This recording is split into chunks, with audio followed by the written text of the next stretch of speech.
Welcome to the Smart Connector podcast. It's Thursday evening. We're live on the Smart Connector group and on multiple platforms. And as ever, I have a fantastic guest for you tonight, Kurt Davis. Welcome, Kurt. Hi, thanks for having me. Excited to be here and have a conversation with you and your audience. Yeah, definitely. So, Kurt's a technology executive and investor with over 2 decades of experience building tech startups throughout Silicon Valley, Europe, and Asia. And from 2008 to 2017, he worked with a startup called Boku, which is a publicly listed company on the London Stock Exchange, if you haven't heard of them. And he led global business development there, focusing on deals with Apple, Microsoft, Spotify, Sony, and more. And his book, Navigate to the Lighthouse, details how you can execute a lighthouse deal to catapult your startup over the chasm of early adopters and into the land of new opportunities with trillion-dollar companies using strategic business development as a competitive advantage. So we're going to get right into that. We're going to talk about what a lighthouse deal actually is and what strategic business development is and how you can use it to competitive advantage. So it's so great to have you here, Kurt. Thank you for the nice intro. Yes, appreciate it. Yeah. Uh, what, So yeah, Kurt. So tell us, you've got a very, very interesting history. What brought you to where you are right now? Interesting. What brought me to where I am now? I think life goes in phases, journeys, and a lot of people follow trajectories of very stable careers and maybe medical or if you get that right job and you become this great VC and you just sit there for 20 years. But I think most of us tend to have multiple careers now and multiple journeys. And so I think what brings me to where I am today is that I'm back in the southeast of the U.S. and where I grew up in the Carolinas, particularly in Durham, North Carolina today, where I went to get my MBA at Duke. And I'm here working on companies and startups in the region with both the company that I'm running as well as a venture fund. And I left here in 1999, and I just got back 3 years ago. So it's been 20 years of traveling the world, living in London, living in Asia for almost 10 years, living in Africa, working on different startups and projects and investments, and also in California, and then coming back and saying, it's time to do something back where I grew up, and with you kind of give back to that world a little bit, and that's what brought me to that world. And writing the book that we've discussed is one way of sharing my experiences and knowledge with budding entrepreneurs in the region. Whether they're just graduating from school or in their early 20s, early 30s, and sharing that knowledge is one way to help people. So and give back. So yeah. Yeah. So tell us, Kurt, what is your book all about? So Yeah. you are obviously compelled to put your all your knowledge, wisdom, and experience into it. So what's the kind of core thread?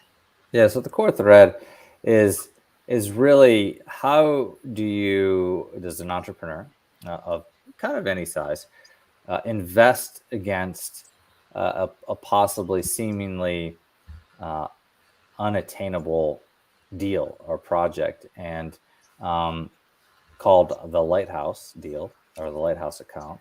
And how do you strategize and reach that account, um, and do it in a way that won't sink your ship? So the dichotomy of the lighthouse is that the meaning is that it's a ray of hope when you're way out deep at sea, but as you get closer to shore, you don't want to run ashore and hit the rocks, right? So that's the trick with the lighthouse. And so what you want is basically I take that idea of how do I close this big deal possibly that I think about or I know is out there, and I put it in a methodical way of thinking, and um, in a way to go on that journey and get that deal done.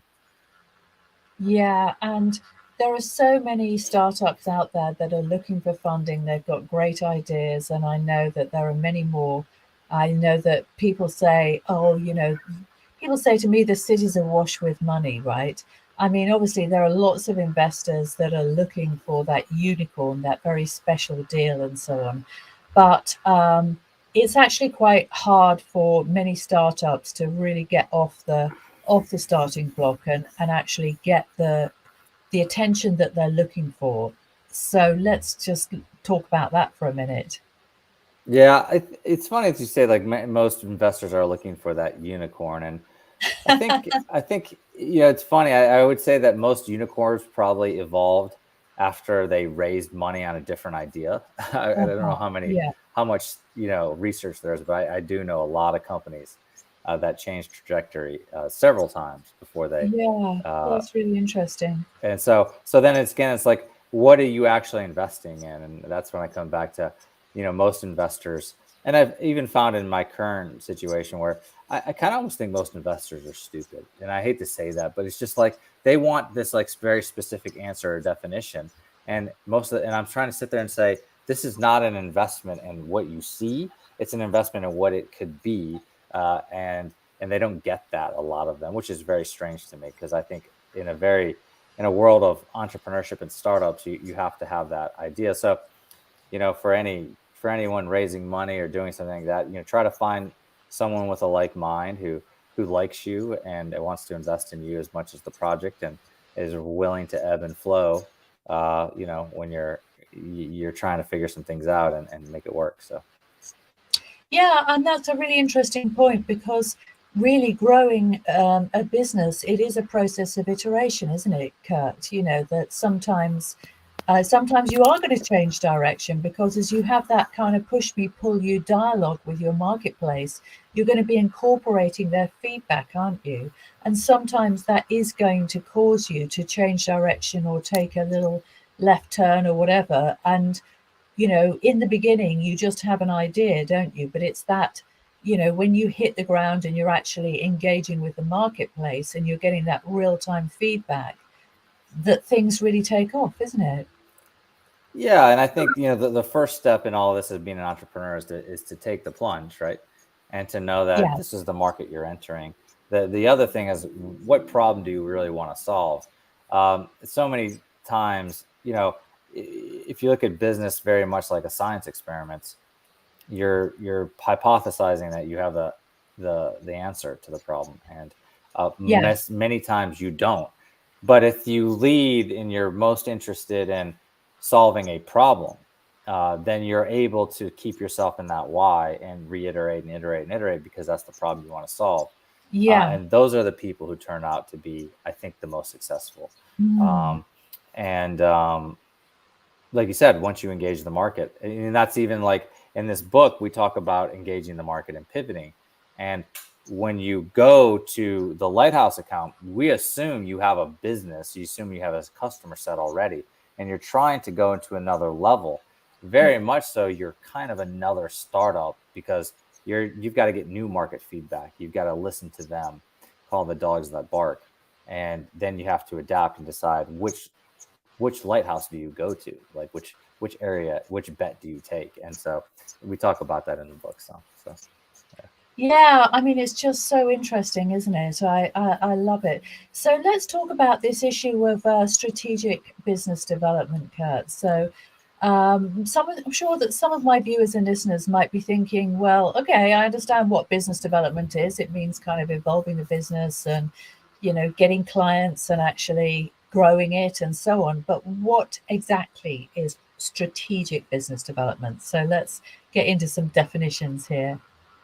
um so if we start with like sales, sales is mostly you have a product and you sell it, and you kind of know the 50 companies or hundreds of companies you want to go sell to, and it's rinse and repeat. But strategic business development is, I think we should sell or go here, Hmm. and but I'm not sure how to, and I'm not sure if they'll talk to us, and I'm not sure how to engage, and I'm not sure what product they need.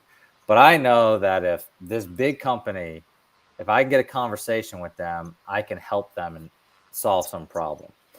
And so that's saying, okay, then let's figure out how to do that. Yeah. And How much do we invest in this project? How much do we do all of these things? And that's strategic business development. You're not going in. You're not going in with a direct bullseye. You know, you're not trying to hit the bullseye. You're Yeah. going in with the actual picture, and you're saying, we have this thing that solves these problems.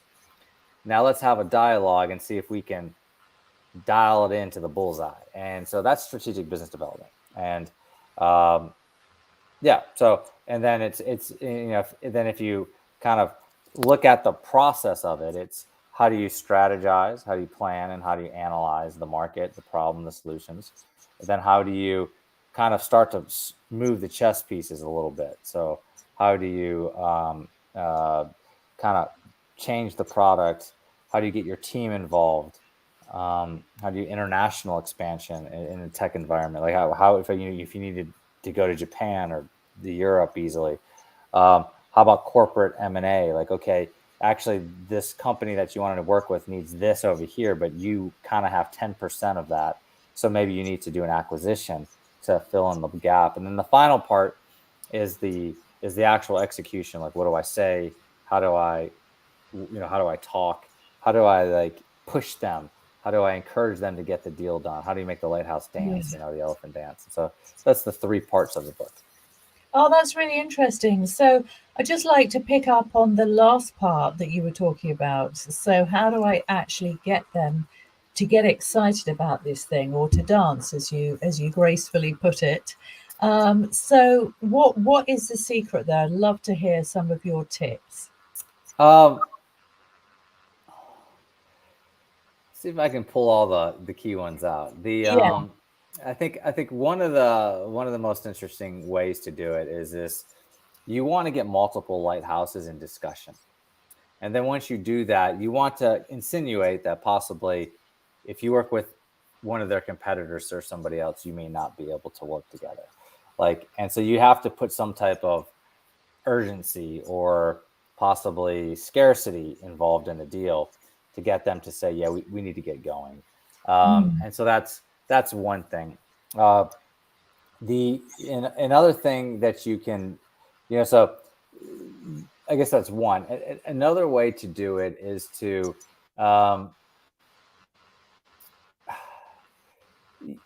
you kind of have to be careful how you use words with them, because you can start a dialogue and that dialogue could take 2 years. But what you want to be able to do is get them to get to a point where they're investing a lot in the relationship. So if Mm. you're investing a lot in the relationship and you haven't gotten them to invest, then the tables haven't turned. And so what I'm saying to you is, like, you're selling, but one day you have to come back and say, okay, look, you guys should sit down with our engineers, or we should sit down and have a whiteboard session. Great. Now we should sit down and do a joint planning session. And now we should sit down and like solve this problem. So all of a sudden they're starting to invest in the relationship and the time. And Yeah. once you get them to start doing that, then you can start to say, look, we're spending ample time together. Can we put something on paper and get this thing going? Okay, because we can't keep doing this because we're smaller than you. We can't keep investing if you don't give us a commitment. And Yeah. so that's like another way to do it. So it's kind of tricky to get them to invest in you as much as you're putting time into them, and then basically say either commit or we're going to have to walk away a little bit. That's the third point, is always be willing. They should always know you're willing to walk away from what you're working on with them. Because if they think you're desperate for your deal, they think, Hmm. and you're like riding, like you're putting all your chips on this thing, they'll tend to string you along. And you need to know if they're stringing you along. And you should always ask the question, like, don't be afraid to communicate, which would be point number 4, is always ask the questions that you don't know. Are you working with another competitor? Are you stringing me along? What is a deadline on this? Like, be communicative, because you'll find out if you ask the question that like everyone's thinking about, or, not talking about, kind of the reaction you get, you'll know where you stand. So it's always important to kind of know where you stand, especially when you're the smaller party, because it's so Yeah. oftentimes the bigger party will never tell you where you stand. And you need to know that. So those are like 4 ideas. Yeah, that's so true. And I think that applies across the board to any high value buyer. I mean, in fact, I did a live masterclass yesterday. We were talking about high value buyers. And of course, buyers can be investors, they could be business partners, they could be anybody really who has something that you want. But they are perhaps perceived because of their resources to be higher in status than you, Mm. and it's very important not to kind of buy into any power games, isn't it? And just as you said, keep the communication really clear and transparent, and just defend yourself without being kind of defensive, because this has got to work for both parties, really, hasn't it? Yeah, and that's a key thing. I like how you say that. Defend yourself without being defensive. I mean, that's a good one. And it has to work for both parties, because if it doesn't, you, the partnership won't work. And we know how many times they're like, this person got such a good deal, and and then after a while you're like, just doesn't make any sense, right? Like, I think we had a Yeah. deal with one of these big companies where it was like, you want to do deals at those terms, like, let's stop, let's not even have the discussion, because this doesn't make sense. We used to walk into the door and say, if you want the cheapest provider, you can go elsewhere, because we're not. Like, we just laid it out in front. Like, if that's what you're searching for, go elsewhere, because we're not the cheapest. So, kind of, that's a pricing is a whole different thing in technology and when you talk about it and what you do. But uh, um, yeah, so I agree. Yeah, very much so. Yeah, yeah. I suppose. I mean, what I've noticed really is that, particularly since lockdown, a lot of consumer behavior has crept into service type purchasing. So there are people who, perhaps you could say, they're not very sophisticated, that they really think that, okay, now I've got all of these providers that are to choose from, because everybody's available at the click of a button. So I am going to drive the hardest deal that I possibly can. And the problem with that is, when you drive the hardest deal, when it comes to people, you're not going to get value, are you? Because people are only going to perform to the level that they think is fair, right? So, and that is a win-win, because nobody likes to feel exploited, do they? Mhm. No, totally. And you're right. The whole pandemic has really highlighted the inequalities and efficiencies in the system, in the wage and salary systems. And it still hasn't corrected, I don't think. I think inflation in the U.S. might have artificially increased wages, but um, I don't think. Uh, but so when you're working with people, and I even do this with my own employees at the company, is I often tell them, like, we need to make sure you feel good about working here, and you felt like you're looked after, so you're doing your best work. So I don't want you to have to worry about these other things. And sometimes it's hard when you're kind of a bootstrapped company, and so you're trying to balance these two things.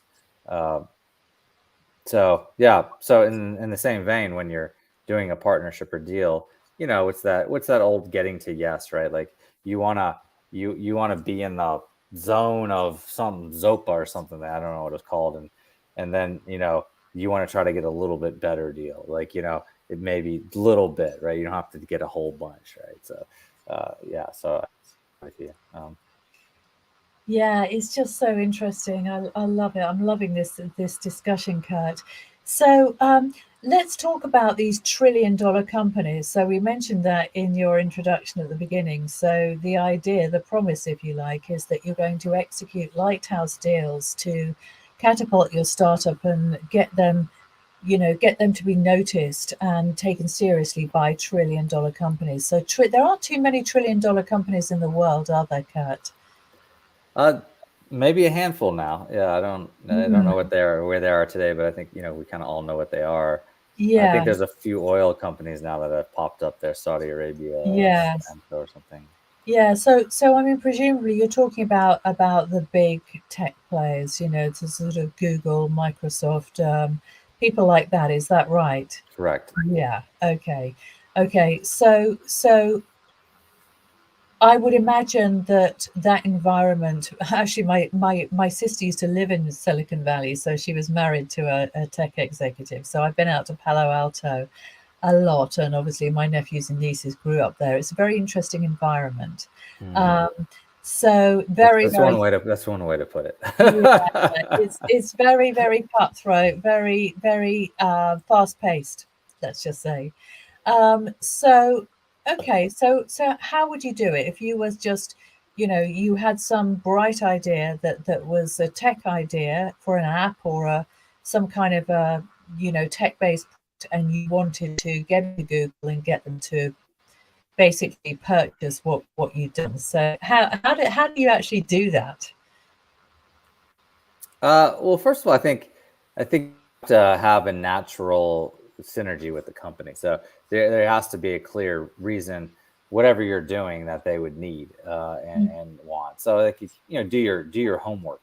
Uh, and I think that's a very most important part of any of these deals, whether you're a 5-person company or a 500-person company, is that you need to know what the other companies are doing, not just from a superficial level, not just from what you read on the website, but get to know the companies, like get to know the people. They'll tell you what they're working on. They'll tell you what's the most important to them. Read quarterly reports, like do financial analyst type of work. So really get to know what they love and that they're working on, and then see if what you're doing actually fits. Because you remember your time is just as important, so you don't want to bark up the wrong tree anyways. Mm, So, and you do that with maybe 20 of these companies, and maybe you don't start at Google or Apple. You start at something similar to that, that's smaller, so that they'll see you as like, hey, this partnership can really help us, you know, catapult, compete with bigger players and things like that. So, understand. So, not only do you research the companies themselves, you need to understand the market dynamics, what the competitors are looking for, how they're competing. And in one part of the analysis of what I call the lighthouse framework, when you're doing your analysis, you should say, you know, who are all the competitors and which competitors really trying to invest in this XYZ, and who would want to use what I'm doing to make them uh, have a competitive advantage. So understanding really where you're fitting in the market dynamics, yeah, and then go out and talk to them. yeah, and of course it's hard to do without an intermediary, isn't it? Somebody that actually kind of, can take you by the hand and really guide you through that complicated space. I mean, most startups, they wouldn't know where to begin really with one of those kind of giant companies, would they? Yeah, it's kind of interesting. There's lots of ways to generate that lead, and I talk about that in the book. How do you connect? And there's like, I guess, two or three main. Like, you've got your own network, which is your investors, your board members, and your colleagues, who all might have some connection to these companies or people who can help you get a warm introduction. That's obviously the best way to do it. The second best is, like, you go meet people. Go, now that the conferences have started again, try to go meet somebody who's giving a presentation at a conference. Like, literally Mm, go to the conference with the idea that I need to meet a person who's giving a mm, presentation at this, and I need to find that person, and I need to spend the entire day or 2 days getting to that person. And that is your whole yeah, reason you're going to that conference. It's yeah, not to yeah, talk to people, to do whatever. It's just to meet one person, and you do that. And I've done that many times. yeah, Um, and so you do that, and then the third way is cold emails. But that doesn't work in really business development. It doesn't really yeah, work. yeah, yeah.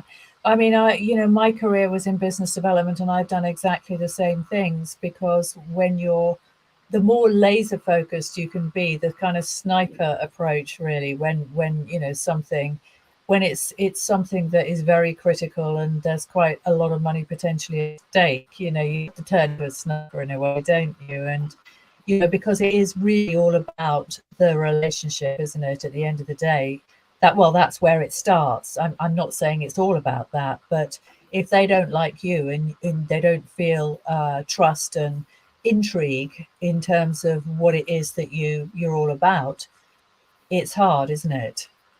You can't really make progress. Yeah, yeah, it's hard to, and so that's kind of the yeah, developing that relationship takes time.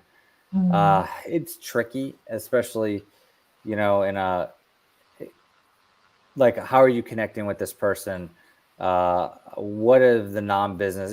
There's got to be something more than just the deal that gets that person to connect with you, right? So um, maybe you help them out. Like, hey, actually can help you out with some introductions over here. Why don't we stay in touch? Why don't we talk about these things? Like, why don't we just, you have to find other ways to keep that relationship moving. Oh yeah. Because like you don't always want to be talking about the deal, right? It drives you crazy. Oh no, no, no, no, no. Yeah, I love that. I mean, you're really talking my language, Kurt, because as I said, I was in business development for decades, really, and high level business development. So it's all about being innovative in terms of finding a common ground and something that they're going to be grateful for because you have brought something to them that they didn't have already, right? Exactly. I think you said it the right way. And I think there's a Dory Clark. Are you familiar with her? No. Dory Clark is she's got a great books, and she Oh wrote yeah. this recent book called The Long Game. And she talks Oh, about developing connections and a network with the oh, long game in mind. yeah. And she talks a lot about that. Oh, yeah. That's it's so interesting because I think a lot of people because our whole, the business landscape and in fact our society as a whole is so kind of fast paced these days. I think people want instant results a lot more often than they did in the past. But the thing is, human nature hasn't changed, has it? It still takes us as long to warm up to somebody as it did 20 years ago, 50 years ago, 100 years ago, because we are just human, and it doesn't really matter what's happening in technology. People are still the same under the surface, right? So we Yes. can't game that. We can't trick it. We have to put in, if we want to have a meaningful relationship with somebody important who can really take our business to the next level. We have to do what it takes, and sometimes it does take time, doesn't it? Mhm. It does. It does. You're exactly right. And the human connection, and I think in a world of, and we talked about Silicon Valley of technologists, that's even harder. And the type of people you deal with there are a little different. So Yeah, yeah, I think you're right. I mean, look, there's a lot of people in Silicon Valley. If I have to, I don't think I've got anything to lose by saying this because obviously I experienced it from a slightly different perspective. With my sister and my nephews and nieces and all the rest of it.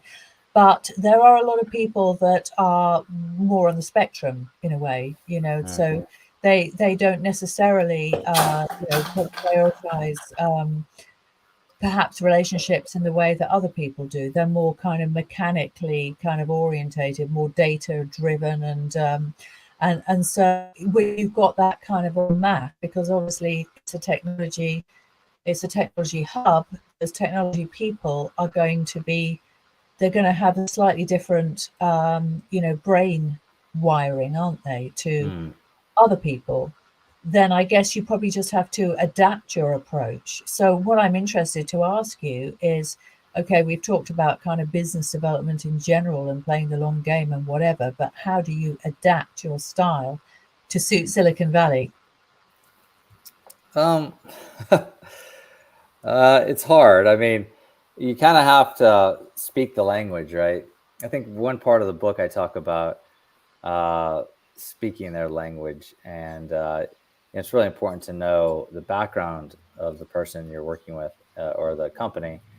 Um, but when I say background, it's what schools did they go to? What did they study?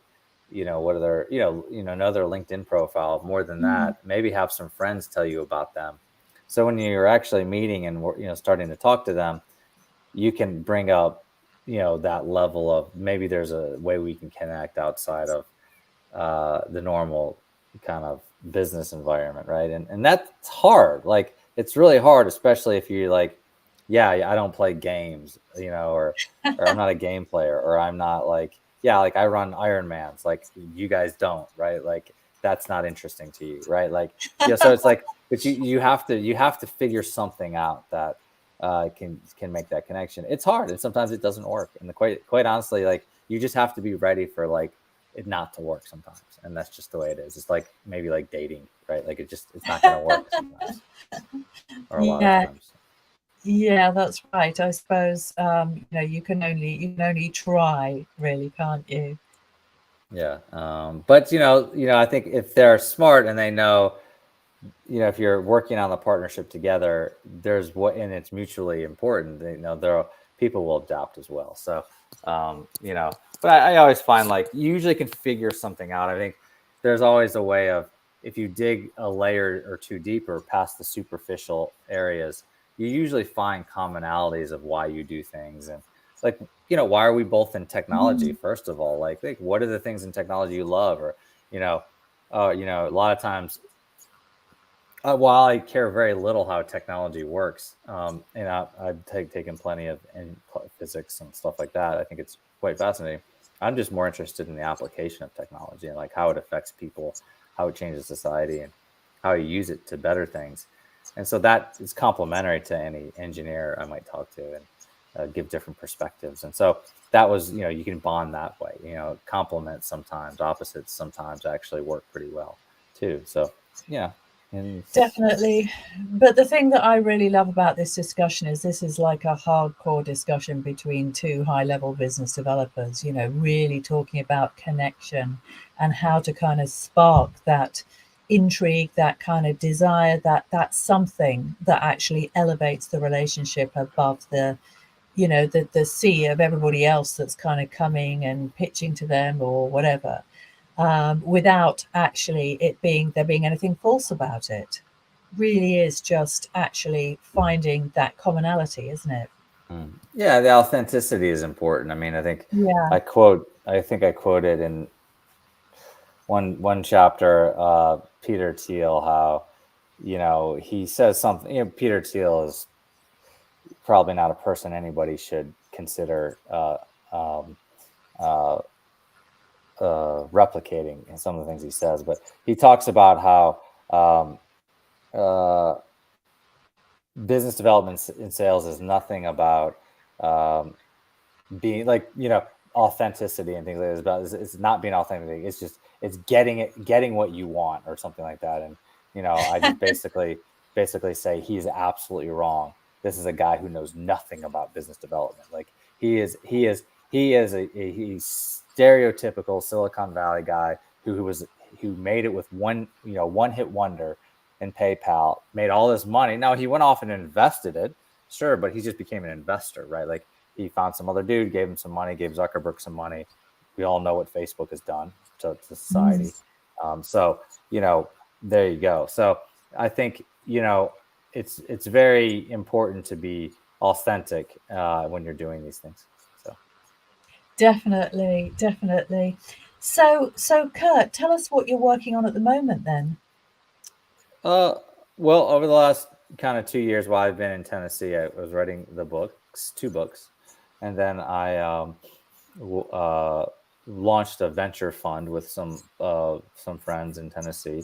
It's a small one that we launched 6 months ago. We're raising money for still, and investing in companies in the Appalachia region, so Tennessee, Kentucky, North Carolina, kind of the old historic kind of region that was a lot of coal, but is now changed into the New South, which is quite beautiful and exciting, and Oh. lots of new stuff happening there. And kind of hipsterish, and so kind of investing in that young world and trying to build.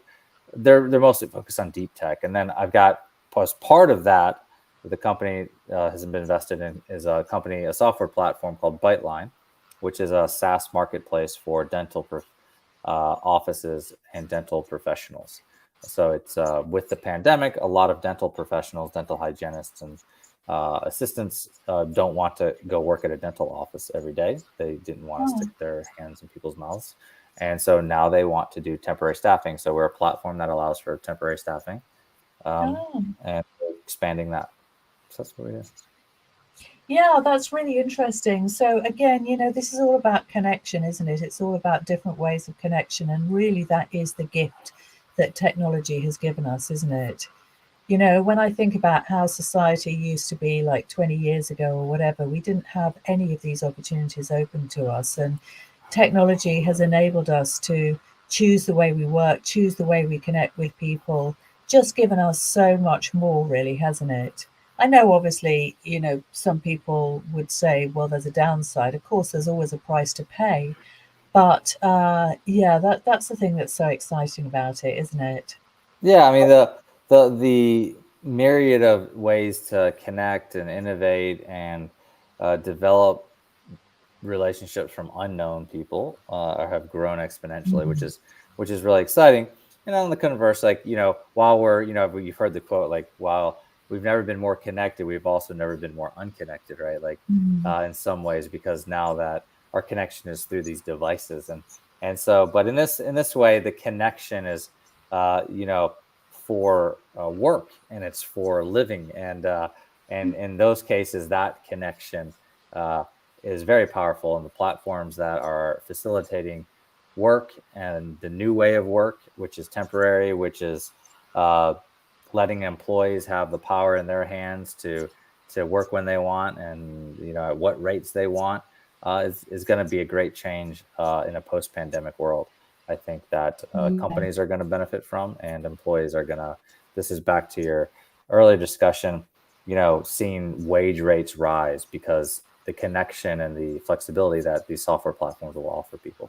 So Yeah, and I also think, obviously, I spend a lot of time talking to service-based business owners, consultants, people who want to scale up their service-based business. And one of the things that they are always saying to me is they'll say, well, look, I'm busy. I've got plenty of clients, but they're not really quite the dream clients that I'm looking for. So how do I move into that kind of dream client, ideal client zone or whatever? So that's often what they'll say. And it is really this is the gift of technology, that if we know how to use it, and if we know how to use the right channels, oh sorry, it's a dog, and project ourselves in the right way, then we can really, the world is our oyster, and more than ever we can match our skills and talents with people who really appreciate what we do, right?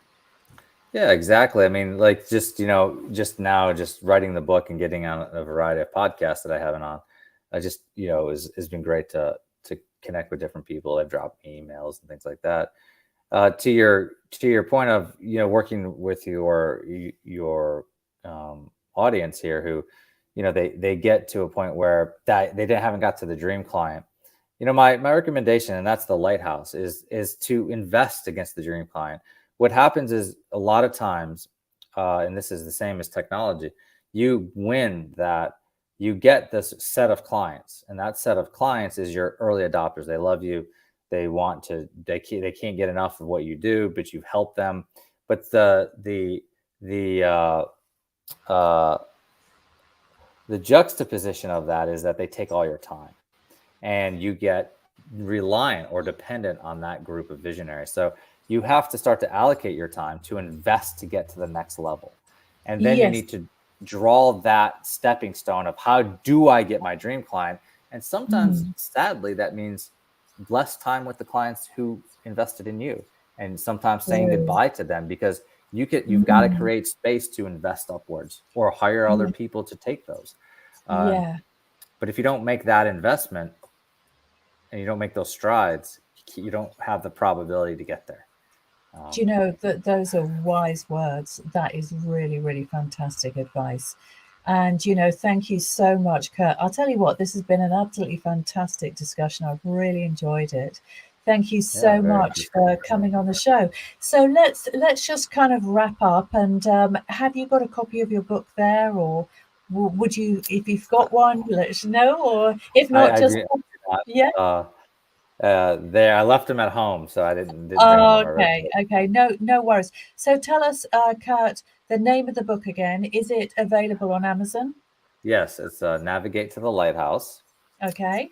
Silicon Valley Guide to Executing Global Deals. And I will give you an offer to all of your UK-based audience. And anybody who emails me, I can give a free audiobook from the Oh, UK Audible store. So I have about a dozen of those left. So if you email me at kd@kdalive.com, KD, Kurt Davis at KDalive, I'll send you a coupon for a free audiobook. oh, that's so good. Really well, I'm definitely going to do that, Kurt. That sounds fantastic. Um, Okay. And so what is the best way to contact you? Obviously, you've given us your email address. How about social media? Are you on social media, or you prefer to send them to your website, or what's your best what's your best channel? LinkedIn's fine. I post on there some my blogs and things like that. You can subscribe to my newsletter at Katie Alive. I don't send a ton of newsletters, maybe once every 2-3 weeks. I'll just send a quick update on what I'm doing. And we have a little YouTube video channel. But probably the website and the newsletter is the best way just to check in and get a little info from me. And that's about it. Yeah. Oh, well, that's great. Well, thank you once again. It's been such a fantastic interview. I really have enjoyed spending time in your company tonight, Kurt. And I'm Thank you. sure that our viewers and listeners will get incredible benefit from this conversation as well. It really has been awesome. Thank you so much for having me, and look forward to hearing back from your audience and staying in touch. Okay.